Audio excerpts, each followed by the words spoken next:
Welcome back, everyone. In this video, I'll be continuing the related rates lecture. Number 3 here, it says two cars start moving from the same point and one travels south at 56 miles per hour and the other travels west at 42 miles per hour. The question is, at what rate is the distance between the two cars increasing 2 hours later? Now for this one, you definitely got to draw this. There's really no way around it. We have two cars that start at the same point, and we'll just assume that they start moving at the same point because we weren't really told that, but we'll assume they start moving at the same time. So south is down here. One's traveling south at 56 miles per hour, and the other's traveling west, so that's this way, at 42 miles per hour. And we want to know in 2 hours, what is the rate of distance? How is it changing between them? Well, if you think about the distance between them after 2 hours, this person will be somewhere over here, and the one going south will be somewhere over here.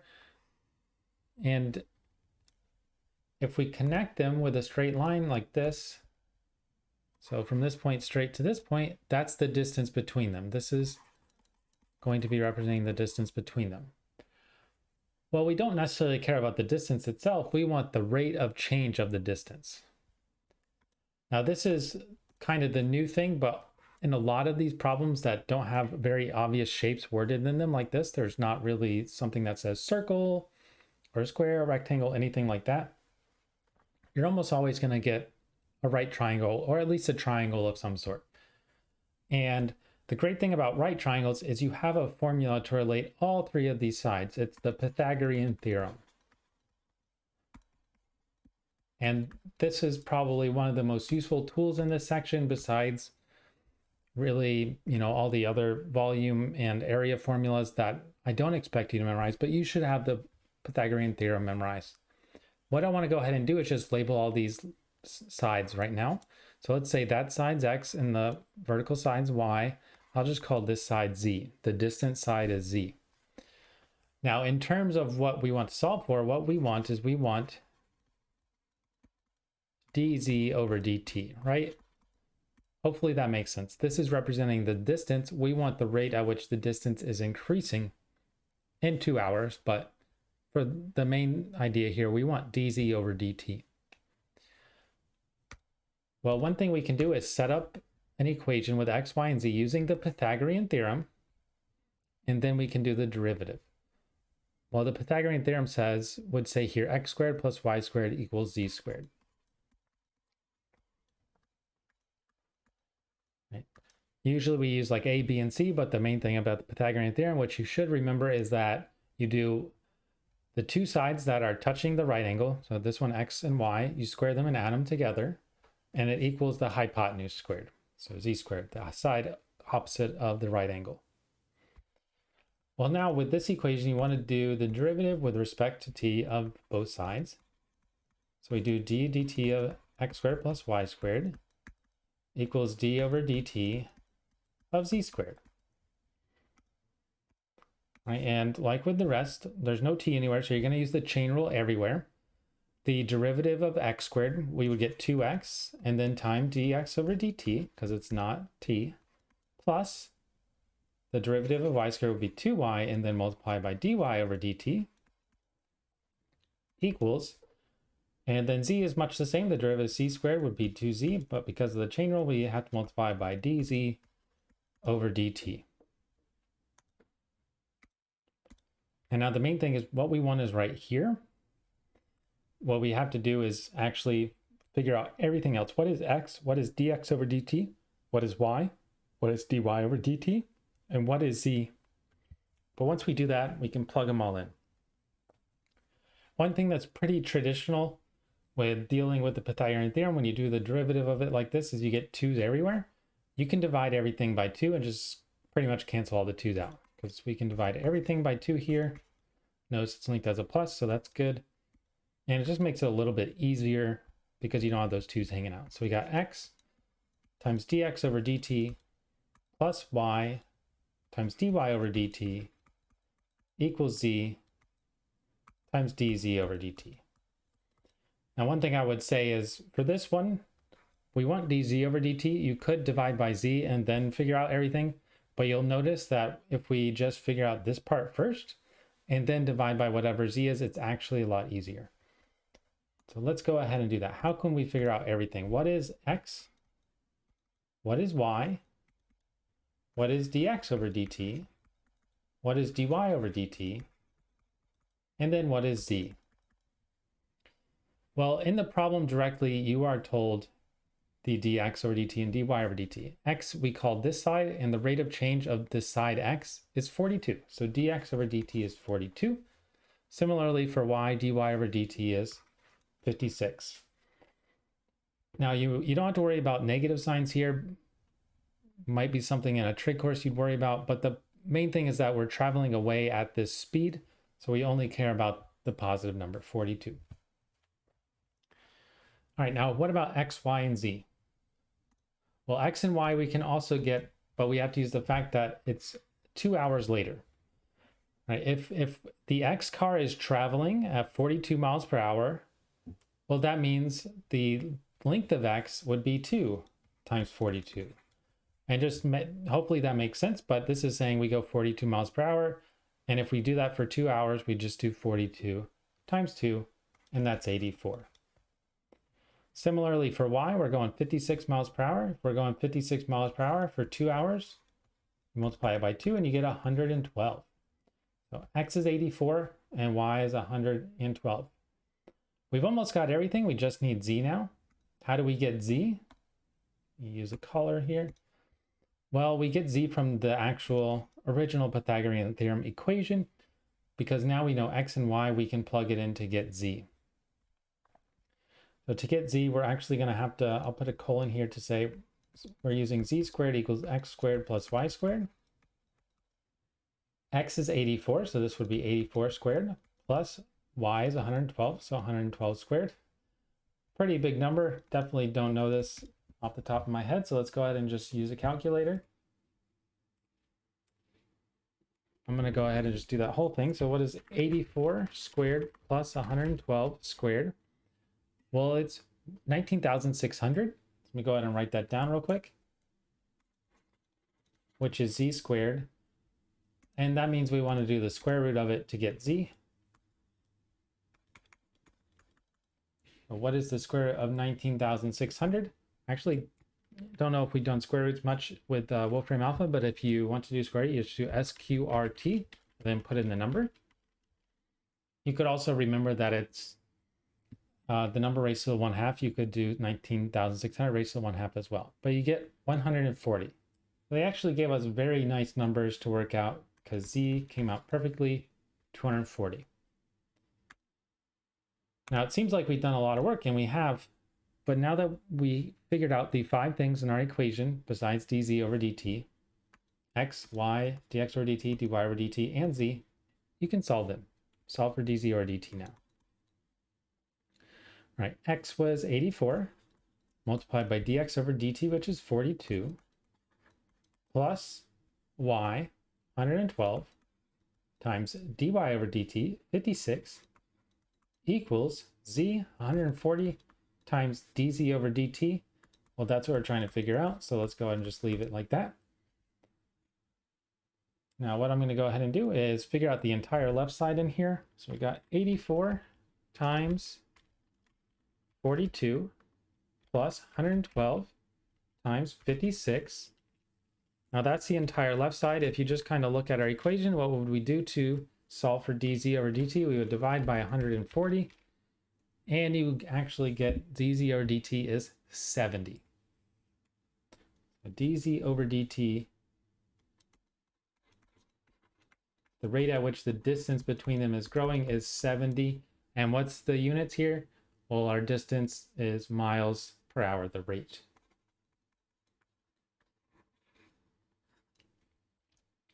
All right, but that's it. Once again, I know this one was definitely a step up from the previous two. There wasn't necessarily like a tricky thing here. Like the previous one, the cylinder, we had to realize that dr over dt was 0, but we had to draw a picture, know to use the Pythagorean theorem. One thing I'll definitely mention is that one thing you want to take from your trig course, anytime you see a right triangle, you want to think of Pythagorean theorem or SOHCAHTOA. Those two things are pretty much going to solve any right triangle and anything you want to know about it. So keep that in mind, especially as we move on and you do problems in this section. Now, the next one here is a really, really classic example of one that doesn't really work how the rest of them work.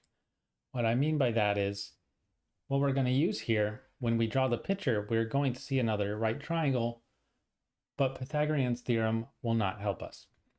But let's go ahead and make sure we just go through the problem and kind of draw the picture first. So it says a street light is mounted at the top of a 15-foot tall pole. So I'm just going to have a 15-foot tall pole here, and there's a street light on top. And a man 6 feet tall walks away from the pole with a speed of 7 feet per second. So let's say the man is over here. And pardon my artwork, but he is 6 feet tall. And he's walking this way because he's walking away from the pole. And he's walking at a rate of 7 feet per second. Seems kind of fast, but whatever. The question is, how fast is the tip of his shadow moving when he is 40 feet from the pole? Now, this can be pretty confusing, especially if I didn't show you this example, which is why I'm going through this example specifically. But the idea is the light's shining down, and it would shine down, and we know that it would just make a shadow of the man back here. And eventually the shadow would be somewhere on the ground. Okay, the idea here is, if I go ahead and just complete this right triangle, the length of the shadow would be wherever the man is standing. So let's say right here, just mark the way on the sort of the X direction. This is the length of the shadow, which I'll call S.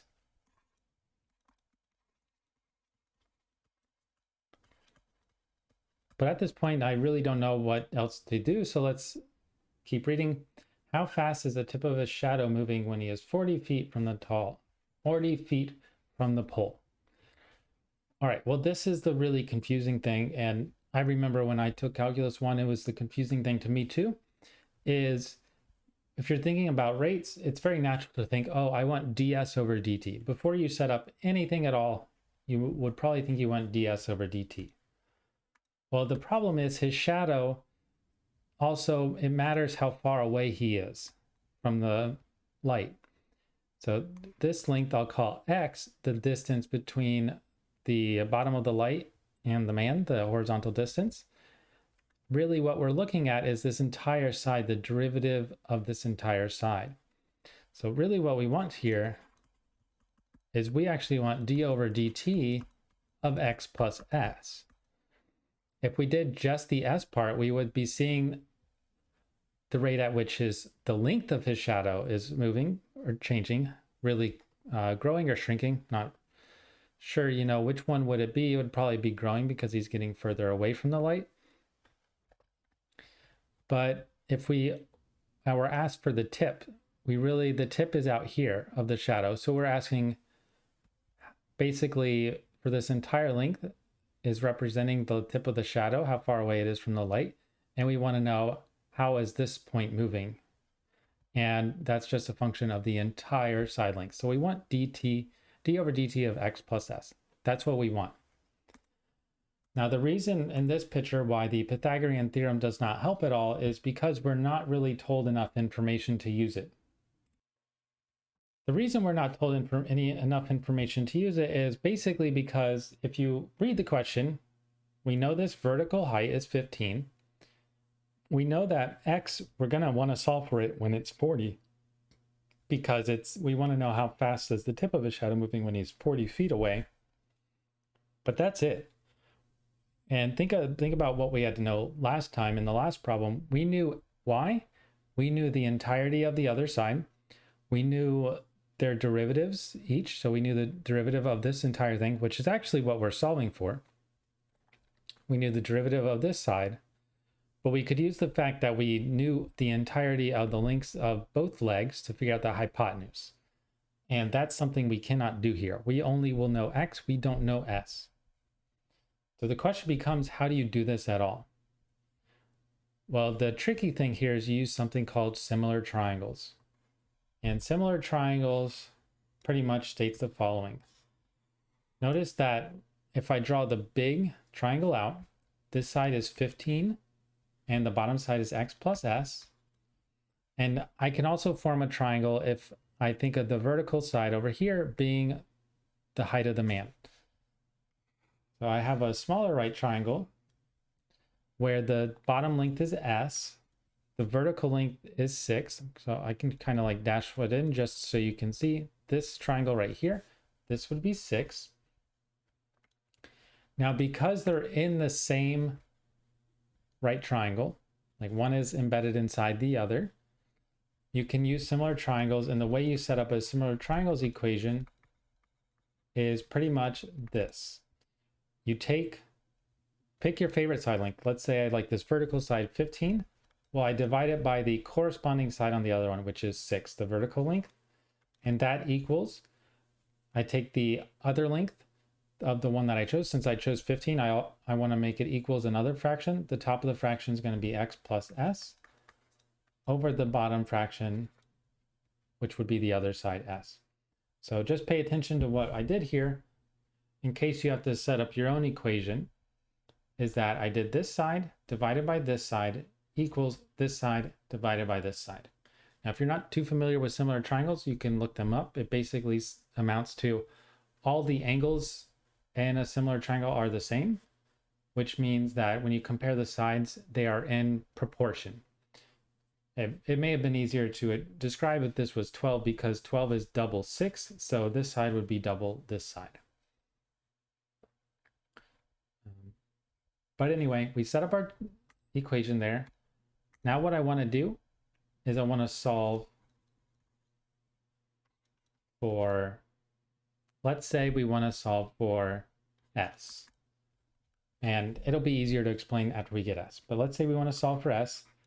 Well, because you have an s and an x in here, you're not going to get a number for s, but you're still going to get something nice. So when we cross multiply here, we get 15 times s equals 6, parentheses x plus s. Distribute that 6 through, you get 15s equals 6x plus 6s. We continue trying to get s by itself. We subtract the 6s, subtract that, and we get 9s equals 6x. And now that I'm thinking about it, actually, I want to make sure I'm solving for, yeah, s. That was right. I just wanted to look forward and just make sure I'm doing the right thing. And we do want to solve for s, which means I want to go ahead and divide by 9 here. And when I divide that, 6 over 9 simplifies 2 over 3, so I get 2 over 3x equals s. Now, why did I want to solve for s? Well, the thing we're trying to figure out, d over dt of x plus s, well, it has 2 letters in it. And it's always a good idea to get it down to 1 letter. And similar triangles is what allows us to do that. The reason I want to solve for x, though, is going to become very apparent in just a moment. So what I have here, if I plug in 2 over 3x for s, I get d over dt x plus 2 over 3x. And we can now combine this into just one term here because they're both x's now. X plus 2 over 3x would be 5 over 3x. And by the property of derivatives, you can bring this 5 over 3 out. So we get this equals 5 over 3 times d over dt of x. Or simply put, 5 over 3 times dx over dt. All right, why is that so helpful? Well, this is what we want to figure out, but we actually know dx over dt. It was the one rate of change we were given at the beginning. X is representing this length, and the man, and that's the length that the man is away from the light. And we were told the man is walking away from the pole with a speed of 7 feet per second. So dx over dt, the thing we described here before, is actually 7. And when we plug that in, we get 5 over 3 times 7, which equals 35 over 3 in feet per second. Now, I think one of the kind of most interesting things about this type of example is it doesn't really seem like you quote unquote solve for it, because you figured out what you want, but you didn't really use a formula. Well, the thing is, you did use the formula. It's just a formula that you're probably not familiar with, or at least as comfortable with as a lot of other ones, like the Pythagorean theorem, with similar triangles here. Right? It is something that you can use to solve related rates problems. But the main thing I was trying to get at is you can't use the Pythagorean theorem like I talked about at the beginning. Pretty much are stuck with doing this sort of thing. I got one more example here. The last example, it says a ladder is 10 feet long, rests against a vertical wall. If the bottom of the ladder slides away from the wall at a rate of 0.6 feet per second, how fast is the angle between the ladder and the ground changing when the bottom of the ladder is 6 feet from the wall? Now you'll notice I wrote use radians because we are talking about an angle here. That's what we want to figure out. So just bear in mind, and this is something that you should have learned in your trig class, is that you only use degrees when you're interpreting an answer. Radians are the actual real angle measurement. But let's go ahead and draw a picture here. So we got a wall with a ground, and there's a 10-foot ladder leaning against it. So we got this, our ladder here, which is 10 feet. Now, of course, you can see here we've got a right triangle again. Of course, you know, it's possible that this wall isn't vertical, but we are told it's perfectly vertical, which means it's going to hit it at a right angle.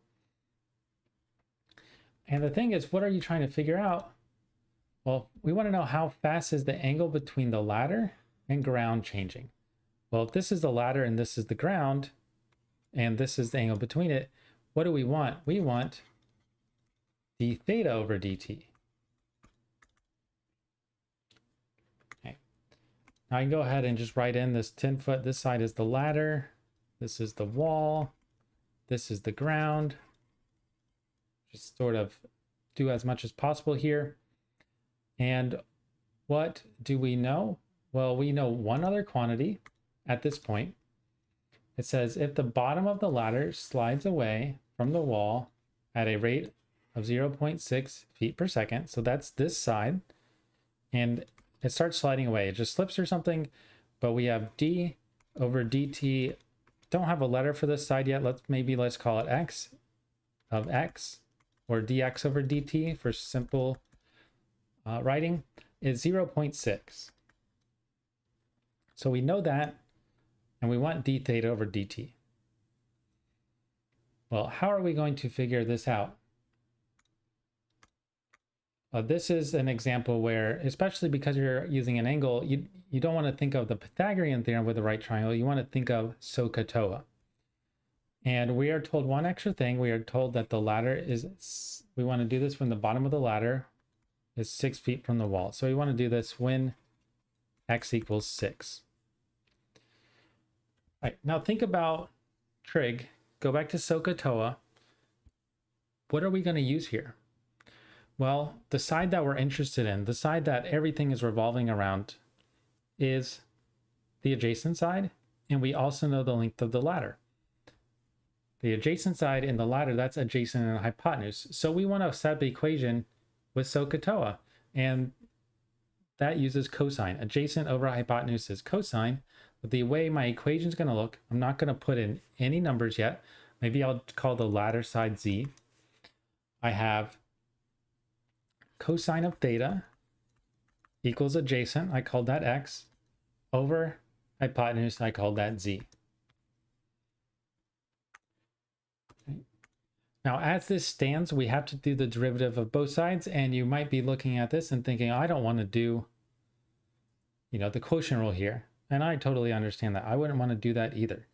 Well, the good thing is you don't have to do the quotient rule because of what z is. Z is always 10. Just imagine the ladder sliding down. The ladder's not getting longer. It's always 10. So even though I wrote z here, I can actually just replace z with 10. It's sort of like the radius and the example in the previous video of the cylinder. It's never changing, so it's not actually part of the derivative. So our actual real equation here is cosine of theta equals x over 10. All right. But once we've got that equation, x is changing because we know when it slides, it's going to be moving. Theta is changing because as this slides over, the angle is going to get smaller. This is going to come down, and the angle is going to be less and less. We do d over dt of each side. D over dt of cosine of theta equals d over dt of x over 10. All right, now what is d over dt of cosine of theta? Well, the derivative of cosine of theta is negative sine theta, so we get negative sine theta. And the chain rule says multiply by d theta over dt. And when we do the derivative of this, we can just bring the 10 out as a 1 over 10, because it's on the bottom, and dx over dt is exactly dx over dt. All right, so what are we left with here? Well, we have, or we want this. We want d theta over dt. We identified this at the beginning. This is what we want. So that means we need to be able to plug in what sine of theta and dx over dt are. Go ahead and use a different color here. We already know what dx over dt is, so we can plug that in. That's 0.6. The question is, what is sine of theta? If we can plug in what sine of theta is, then we can just plug it in, solve for d theta over dt. Well, take a look at our picture here. We want to figure this out when x is 6. So when x equals 6, what does our picture look like? I'm just going to draw the picture here. Imagine a frozen moment when x equals 6. Well, the ladder, as we talked about, the hypotenuse is always 10. We have some angle theta here that we're interested in. And sine of theta, sine is opposite, which is the y side, over the hypotenuse. If we can figure out y, then we can get sine of theta. Well, luckily for us, the Pythagorean theorem will tell us exactly how to get y. So we need y.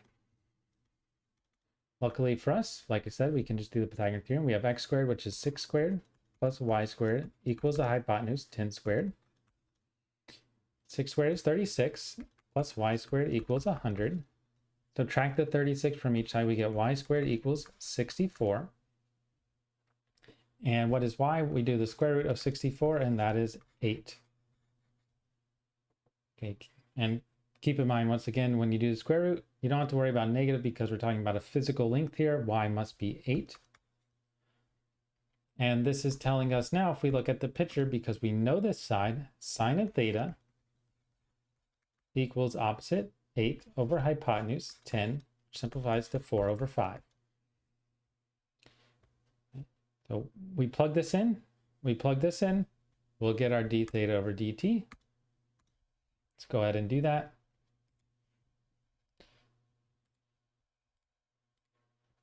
All right, so we got negative sine of theta is 4 over 5 times d theta over dt equals 1 over 10, and dx over dt is 0.6.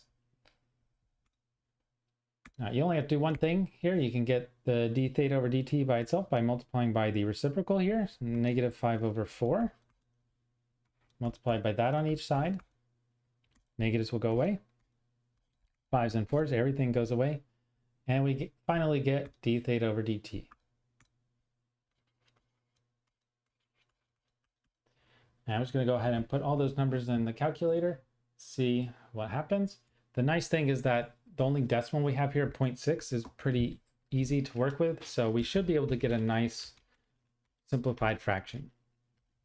1 over 10 times 0.6 times negative 5 over 4 gives us a decimal, which is finite. So you can go ahead and just leave that, or you can convert it to a fraction and we get negative 3 over 40. Negative 3 over 40. There we go. And what you could do here, if you were interested in, is kind of interpret this But the main thing is that this is in radians per second. You could convert it to degrees per second by multiplying by 180 over pi, but we don't want to do that unless if you want to understand and interpret more. But the main thing is that because the unit radians, we don't usually write it, but when it's just kind of necessary as far as our units, we would write radians per second, RAD for radians. But that's it. And once again, like I mentioned at the start of this video, these last 3 problems are definitely more challenging, but you really saw the 3 main things when it comes to right triangles with related rates.